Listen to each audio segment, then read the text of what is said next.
Hello, ladies and gentlemen. Welcome to my channel. Today I will be reading 3 chapters from the book Lead with Your Heart, written by Angela Cervantes. I absolutely love the title of the book. And that's how I want to live my life every single day. And it'd be nice if everyone else did too. Really quick about the author. She also wrote Coco, the deluxe junior novelization, which is about Disney's Coco. Pretty exciting. And a fun fact is that she's also a runner and loves soccer. Her author webpage is www.angelacervantes.com, and there you can find more of her books and some information about them. This is the illustrator based in Brazil, and these are the people who provided research and information, background information for the construction of this book. I'm going to flip to the back because this part is really important. You cannot use or reproduce any part of this book without written permission. And I just want to say that I did get written permission to share 3 chapters, and that's a maximum of 3 chapters. And if you guys want to read a book aloud, it doesn't have to be this one, but any book, you must get written permission. This is super important. If one day you ever want to be a writer, a musician, a songwriter, a fashion designer, anything that requires a copyright or trademark, you would want people to respect your intellectual property. And so it's really, really important for us to respect American Girl Publishing and the author's intellectual property as well. Okay, so with that being said, let's get started. Chapter 2, Soccer Dreams. As Yesenia and I reached the soccer field, I looked around for Mr. Ramos. "Itza!" someone called out. It was Violeta Moreno. She jogged over to me. I was so happy to see her. She's a 7th grader, like me, and new to our school. She plays on our soccer team as a forward, which means she's always moving to the net and ready to strike. I should have known that I'd find her near a soccer game. From what I knew of her so far, she lived and breathed soccer. We greeted each other with our soccer team's elbow-to-elbow tap. "Did you hear? Mr. Ramos isn't letting the girls play," Violeta said with exasperation.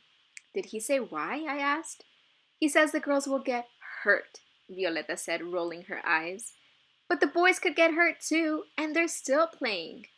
"Not cool," I said. "My prima, my little cousin Mia, wants to play." Violeta gestured to a little girl dressed in an El Salvador national team soccer jersey and shorts. Her dark brown hair was tied up into a high knot. She looked like a miniature Violeta, and it made me smile. "Mia's your cousin? I know her," Yesenia said. Violeta smiled. "Why don't you go over there and warm up with her?" she answered. Yesenia ran off toward Violeta's cousin and quickly joined in dribbling the ball around. "We can't let them down," I said. "Let me talk to Mr. Ramos." "He's over there," Violeta pointed. "I'll go with you." Mr. Ramos was surrounded by a bunch of boys warming up to play. I recognized some of them from my grandparents' neighborhood. "Hola, Mr. Ramos," I said in the most cheerful voice I could muster. He looked up from his clipboard and smiled wide. "Maritza Ochoa," he explained with a toothy grin. "It's so good to see you. Look, muchachos," Mr. Ramos called the boys' attention. "She's a winning runner." He gestured at my medal. Suddenly I was swarmed by a dozen boys hurling questions. "How fast did you run to win the medal? Is it made of real gold? Can we take a selfie with it?" I quieted the boys and turned back to Mr. Ramos. "Mr. Ramos, I heard that the girls are not being allowed to play. I thought it must be some kind of misunderstanding because girls have always played in the festival's games." "No misunderstanding, Maritza. I made the change for the girls' safety." "Safety, but..." I felt my face get hot. I couldn't let myself get upset. I took a deep breath It was like playing soccer when I'm being marked by two players. I had to find another path to the net. If they get hurt, I get blamed, Mr. Ramos explained. Oh, I see. My mind raced. Mr. Ramos was afraid of being blamed. I totally got that. Soccer could be tough. I've had my share of bruised ribs and bloody noses. Still, Mr. Ramos seemed to think that only the girls could get hurt. It didn't make sense. Keeping all the kids is a huge responsibility, I started. But everyone knows your reputation, Mr. Ramos. You don't put up with roughness. Mr. Ramos looked down at his clipboard. Was he even paying attention? Violeta stepped closer to take a shot at it. That's why the community admires you. You teach the kids to play fair. If a few players get out of hand, you'll red card them and they'll lose any chance to win a prize. At school, the girls always get to play with the boys, I said. The girls are tougher than you think. Mr. Ramos nodded, and I felt a surge of optimism that maybe he was coming around to our side. I passed a wink to Violeta, and she raised her eyebrows, a hopeful look on her face. I thought of one last point to make. Please let the girls play, Mr. Ramos. The next Messi could be in this game today, but so could the next Marta or Megan. Mr. Ramos quietly leafed through the papers on his clipboard. After a few seconds, he looked up at me. The next Martha and Megan, eh? I nodded. Definitely. And I truly meant it. Why couldn't the next soccer champion come from Columbia Heights? Okay, muchachas, let's play, Mr. Ramos shouted to the girls. Behind us, the girls and boys cheered. I high-fived a bunch of them. Gracias, thank you, Mia and Yesenia shouted back at Violeta and me as they ran toward the field. That was cool, Violeta said, giving me a fist bump. You sounded like a real coach. Thanks. My dad coaches a team here in Columbia Heights. I help him out. Like an assistant coach? I guess, I said with a shrug. And don't laugh, but my dream is to play for the U.S. women's national team and then be the team's first Latina coach. Why would I laugh at that? That's an awesome goal. We both laughed at the pun. Truth is, my dream is to play for the U.S. women's team too, but... Violeta's smile faded, and she turned her gaze toward the soccer field as if her dream were out there being kicked around. But what, I asked? If you work hard, you can achieve your dream. That's what this country is all about. Violeta looked down at her shoes. I hope you're right, she said with a tinge of sadness that I wasn't used to hearing from her. Suddenly, a loud crescendo of trumpets blared from the stage. Sierra's performance, I shrieked. I have to go. You want to come? Thanks, but I should stay with my prima. Of course. See you at school. We parted with fist bumps. I ran fast. My already exhausted legs stiffened, but I pushed through. I reached the front of the stage just as all the dancers in colorful traditional dresses and black and silver charro suits glided across the stage for the grand finale of the Jarabe Tapatio. My mom and dad looked over at me with quizzical faces that asked, Where have you been? I mouthed an apology. I had missed the entire dance performance. How was that possible? I waved to Sierra. Her red-lipped smile disappeared, and she scowled. Was she mad at me? Definitely. Chapter 3. A Better Life. I can't believe that you missed the entire performance, Sierra complained. She and the entire dance troupe were gathered around El Sabor de Honduras food truck. It served yummy baleadas, which are large flour tortillas smothered with beans and cheese and drizzled with Honduran sour cream. Yeah, what happened to you, Itza? Javier asked, handing me a warm baleada. Sierra and I danced La Vampa and she forgot how to tie the ribbon. Sierra pushed him playfully. I slipped a little, she laughed. I was nervous. They continued to joke about the performance. A pang of regret surged through me for missing it. La Bamba is known as the wedding dance. The two dancers tie a ribbon with their feet and hold up the ribbon at the end. It was Sierra's first time, and I had missed it. I'm sorry. I wish I could have seen it. I tried to be quick, but then I bumped into Violeta and we started talking. I was counting on you to be there, Itza, Sierra said. She scowled at me for the second time that evening. So, instead of watching me dance, you were talking to Violeta? It wasn't on purpose, I said. Sierra took a huge bite of the baleada, as if to avoid saying something rude. I gazed around the festival and sighed. Everything was winding down. A group of men were folding up the chairs and taking down the stage.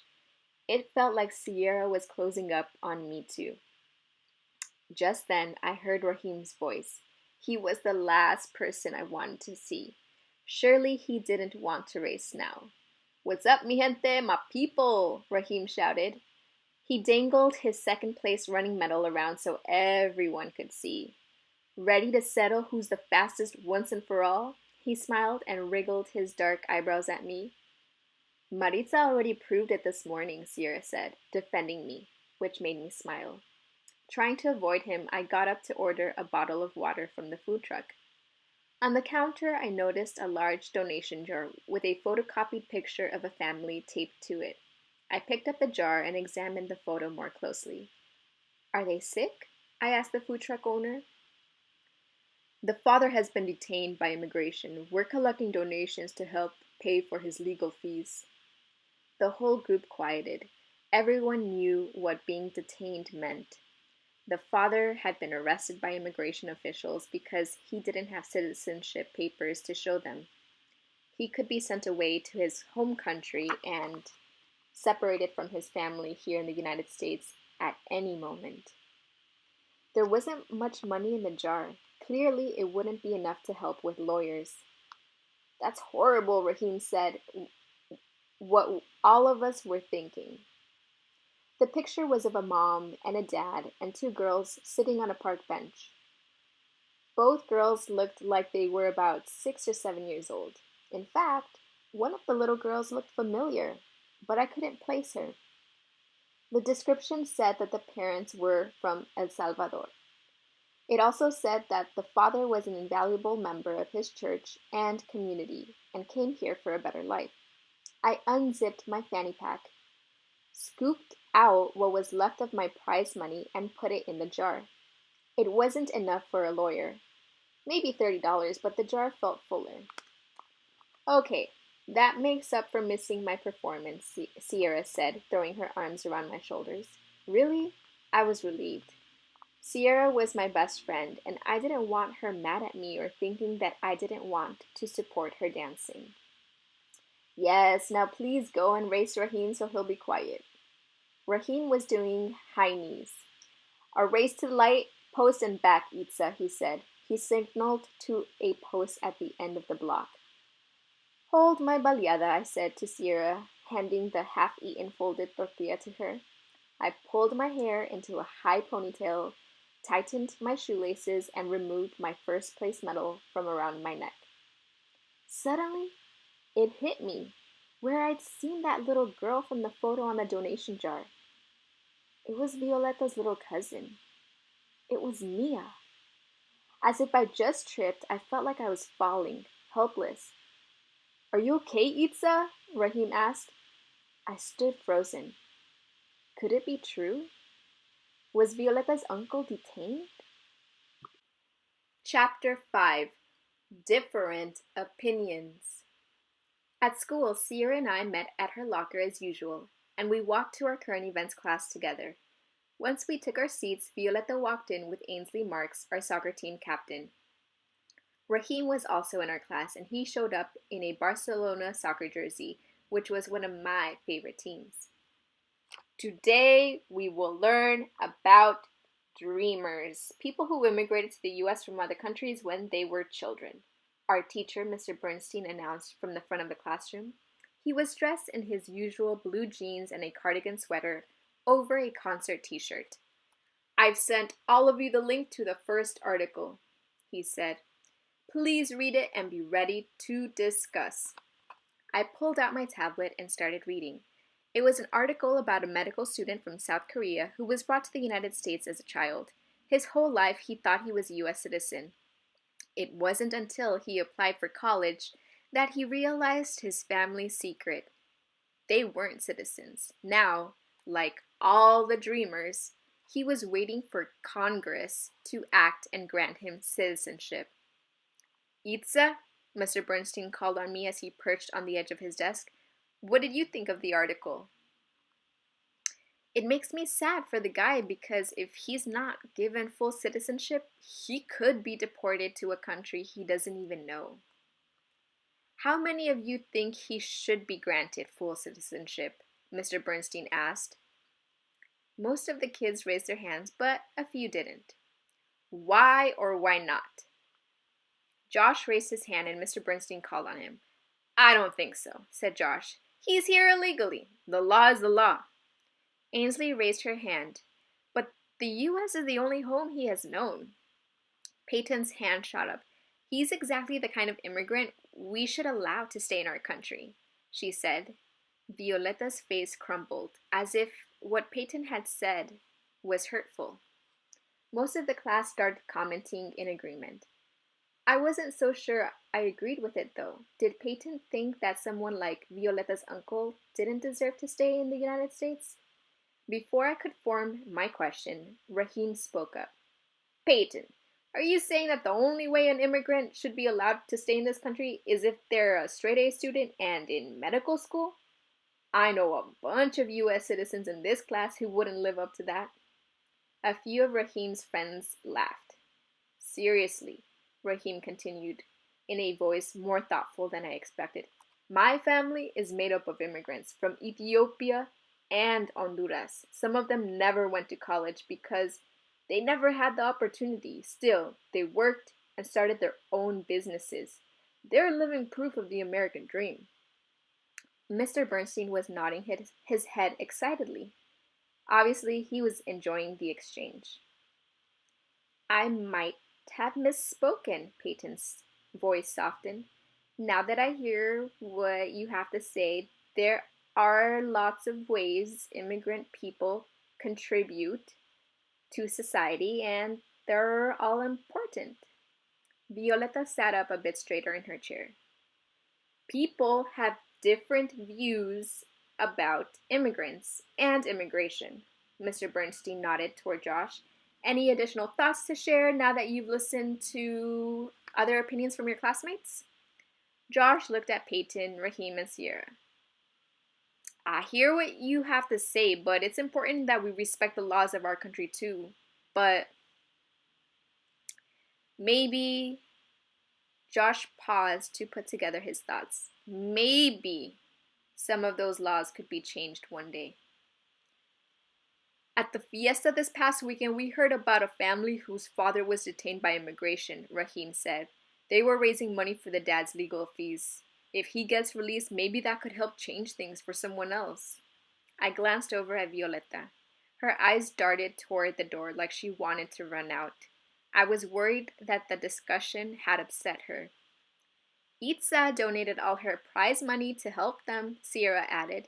I shrugged bashfully when the whole class clapped. Violetta shot me a glance and smiled. As soon as class ended, Violetta rushed out. If the class discussion had upset her, Violetta showed no sign of it during pre-practice stretches. Still, I wanted her to know that I was on her side no matter what. That discussion in current events was kind of intense. What did you think? I asked her. Violetta shrugged. Everyone has their opinions about immigrants, but until they've walked in their shoes, most people can't understand. Do you think there is a way we can help people to understand? I asked. Violetta stopped mid-stretch and frowned. I don't think so. Her response stunned me. I didn't want Violetta to lose hope or give up on the idea that people's opinions could change or that hearts and minds could open. We finished our stretches and Ainsley, our team captain, started announcements. I'd like to remind everyone that attendance counts. Unexcused absences will mean you could be benched. Please commit yourself to being here. Also, the soccer showcase is coming up. How many of you are signed up? A bunch of hands shot up, including mine and Violetta's. We were excited about the chance to be chosen for a club team. Well, no matter what happens, our school team is still a team, Ainsley said. Now, let's go DC Jaguars! Everyone clapped and then jogged over to the field for a scrimmage. I was just about to run off when I noticed Violetta hanging back with a serious-looking Ainsley. She's worried about our school team, Violetta explained when I came over. I've heard of other school teams falling apart after the soccer showcase, Ainsley said. It's bad enough we lost Sierra this year to folklorico dancing. She was our best defender. The DC Jaguars can't afford to lose anyone else. Well, I don't plan to quit if I get chosen for a club, I said. I don't either, Violetta said. Playing for 2 teams would be awesome. You say that now, but the club schedule is super demanding, Ainsley countered. I had an idea to cheer up Ainsley. I grabbed my journal from my backpack. This was a gift from my tia Mari. The one who passed away? Ainsley asked in a sad voice. I nodded. Lo siento, Violetta said, taking my hand and giving it a gentle squeeze. Thank you, I said. She bought me this journal and filled it with inspirational words. When I'm upset, I read them. I opened the journal to a random page, landing on the perfect quote. Here's one, I said excitedly. It's from tennis champion Serena Williams. I am lucky that whatever fear I have inside me, my desire to win is always stronger. Ainsley smiled. That's a good one, she agreed. And I do feel better. Yay! I clapped. We will keep this team strong, no matter what. Remember, we're young. No one expects us to be leaders, so we must expect it from ourselves. Ainsley and Violetta exchanged an incredulous look. Whoa, Ainsley said, throwing her hands up. Is that quote in your book? I shook my head. No, it just came to me right now. Why? Violetta grabbed my journal and the attached pen. I'm writing it down, she said, busily scrawling on a blank page. By Maritza Ochoa, soccer player and amiga, Ainsley completed, pulling us into a hug. I hope you enjoyed these 3 chapters, and if it piqued your curiosity, I definitely recommend that you purchase this book at americangirl.com. It's only $7.99 plus tax and shipping unless you do in-store pickup. But I love this book and I highly recommend it. I haven't felt this strongly about a book since reading Samantha Parkington's collection. Thank you so much for watching. Bye!